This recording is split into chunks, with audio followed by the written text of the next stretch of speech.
আসসালামু আলাইকুম। এশিয়ান আবাসিক স্কুল অ্যান্ড কলেজের প্রিয় শিক্ষার্থীগণ, আশা করি সকলেই ভালো আছো।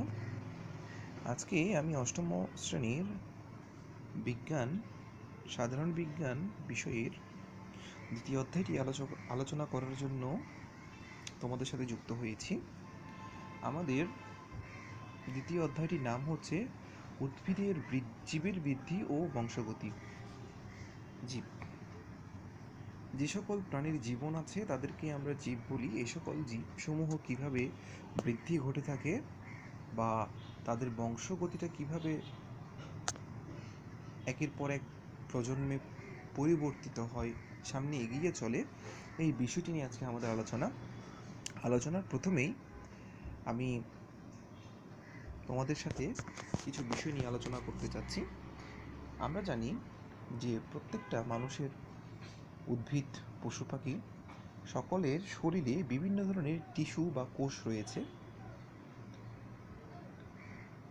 অনেকগুলো ছোট ছোট কোষের সমন্বয়ে আমাদের দেহ তথা সকল উদ্ভিদের দেহ, পশু পাখির দেহসমূহ তৈরি। এই সকল কোষগুলোকে মূলত টিস্যু বা সেল বলা হয়। তো এই কোষ, আমরা কিন্তু সকলেই এক কোষী প্রাণী, আমরা বহু কোষী প্রাণী, কিন্তু আমাদের সকলের সৃষ্টি একটিমাত্র কোষ থেকে। সেটা আমরা সকলেই জানি যে যখন নতুন একটা কোষের সৃষ্টি হয়,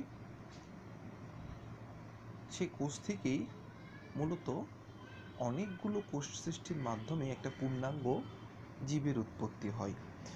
তোমাদের সকলের প্রথম প্রশ্ন, কোষ কি?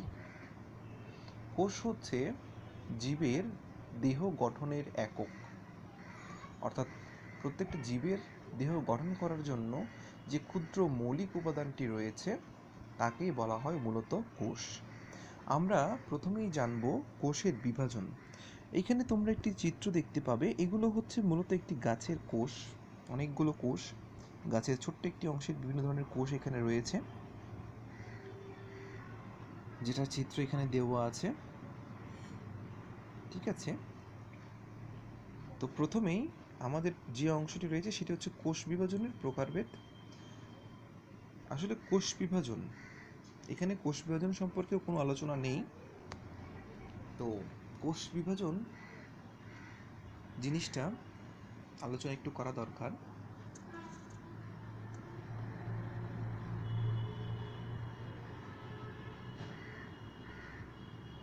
তোমরা সকলেই লক্ষ্য করবে যে বর্তমান হচ্ছে গ্রীষ্মকাল। আমরা প্রত্যেকের ঘরেই একটি ফল খাচ্ছি যার নাম হচ্ছে আম, আমাদের জাতীয় ফল। তো একটি আম খাওয়ার পর আমের যে আটি থাকে, সেই আমের আটিকে যদি আমরা মাটিতে রোপণ করে থাকি, তাহলে দেখবে কিছুদিন পর ওই আমের আটি থেকে ছোট্ট একটা মুকুল বের হবে। যে মুকুলটা বের হয়ে, প্রথমে একটি মাত্র মুকুল থাকবে, ওই একটি মাত্র মুকুলটি বের হয়ে প্রথমে দুটো পাতা সৃষ্টি করবে। প্রথম পর্যায়ে দেখবে শুধুমাত্র দুটি পাতার সৃষ্টি হয়েছে, একটি মাত্র ছোট মুকুল এবং সেখান থেকে দুটি পাতা। ঠিক এর কিছুদিন পর, সপ্তাহখানেক পরে তোমরা দেখবে যে আমের ওই দুটো পাতা থেকে আরও দুটো পাতা সৃষ্টি হয়েছে। এইভাবে যত সময় যাবে ততই, অর্থাৎ দুটো থেকে চারটে, চারটে থেকে আটটে, আটটে থেকে 16টি, এইভাবে করে আম গাছের পাতাগুলো বৃদ্ধি পেতে থাকবে এবং সেই সাথে একটা ছোট আমের আটি থেকে অনেক বড় একটা গাছের সৃষ্টি হবে।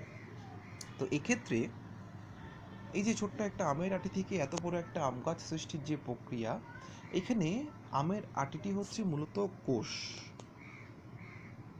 আমের আটি হচ্ছে মূলত কোষ। এই কোষটি থেকেই প্রথম আমের চারার জন্ম হয়েছিল এবং সেই চারা থেকে অনেক বড় একটা আম গাছের সৃষ্টি হয়। কিন্তু যখন আম গাছটি সৃষ্টি হবে, তখন কিন্তু আমের আটির কোনো অস্তিত্ব আমরা খুঁজে পাবো না। অর্থাৎ আমের আটিটি, যে কোষটি ছিল, সেটি গাছের মধ্যে মিলিয়ে গেছে। আমের এই ছোট্ট আটিটির মতন লক্ষ লক্ষ কোষ দ্বারা একটা বৃহৎ আম গাছের সৃষ্টি হয়। একটি আটি থেকে প্রথমে একটি কুঁড়ি এবং সেখান থেকে দুটো পাতা, পরবর্তীতে আরও দুটো পাতা, এর পরবর্তীতে আরও চারটে পাতা। এই যে পাতাগুলোর সৃষ্টি হচ্ছে, এটি হচ্ছে মূলত কোষ বিভাজন। অর্থাৎ প্রথমে একটা কোষ বিভাজিত হয়ে দুটো কোষ তৈরি করবে, সেখান থেকে আরও দুটো কোষ তৈরি হবে, সেখান থেকে আরও দুটো কোষ তৈরি হবে। এইভাবে একটা কোষ থেকে একটা কোষ বারবার বিভাজন অর্থাৎ ভাগ হয়ে, একটির পর একটি ভাগ হয়ে যখন অনেক বড় একটি উদ্ভিদের সৃষ্টি করে, এই প্রক্রিয়াটিকে মূলত আমরা বলে থাকি কোষ বিভাজন। যে কোষ বিভাজন প্রক্রিয়াটা না থাকলে কখনোই জীব বা উদ্ভিদ বা অন্য কোনো প্রাণী বৃদ্ধি পেত না। তো এই কোষ বিভাজনটা মূলত 3 ধরনের থাকে। একটি হচ্ছে অ্যামাইটোসিস, পরেরটি হচ্ছে মাইটোসিস এবং এরপরটি হচ্ছে মিওসিস। আমি প্রথমে অ্যামাইটোসিস সম্পর্কে আলোচনা করছি। অ্যামাইটোসিস হচ্ছে এমন একটা বিশেষ ধরনের কোষ বিভাজন যেটা মূলত এককোষী প্রাণীতে হয়ে থাকে। আমরা জানি যে কোষ বিভাজনের ভিত্তিতে প্রাণীরা মূলত 2 ধরনের, একটি হচ্ছে এককোষী, অপরটি হচ্ছে বহুকোষী। এককোষী প্রাণীদের মধ্যে রয়েছে বিভিন্ন ধরনের ব্যাকটেরিয়া, যেমন কোভিড-19 বা করোনা, যার জন্য আমরা আজকে সকলেই গর্ভান্দি, ভাইরাস, টিটুফার্চ, ম্যালেরিয়া এই ধরনের, এবং অ্যামিবা। এরা হচ্ছে সকলেই এককোষী, একটা মাত্র কোষ দ্বারা তারা গঠিত এবং তাদের শরীরে মূলত এই ধরনের কোষ বিভাজন ঘটে থাকে, যার নাম হচ্ছে অ্যামাইটোসিস। এখানে একটি চিত্রের মাধ্যমে সেটি বর্ণনা করা হয়েছে। প্রথমে নিউক্লিয়াসটি 2 ভাগে বিভক্ত হয় এবং পরবর্তীতে সাইটোপ্লাজমটি 2 ভাগে বিভক্ত হয়ে একটা কোষ থেকে দুটি অপত্য কোষের সৃষ্টি করে, অর্থাৎ এই অংশ থেকে এই অংশটি তৈরি হয়। এটি হচ্ছে এককোষী নিম্ন শ্রেণীর প্রাণীতে ঘটে থাকে অ্যামাইটোসিস প্রক্রিয়া। পরবর্তী প্রক্রিয়ার নাম হচ্ছে মাইটোসিস। আমি মাইটোসিস সম্পর্কে একটু পরে আলোচনা করছি। প্রথমে আমি মিওসিস সম্পর্কে আলোচনা করতে চাই।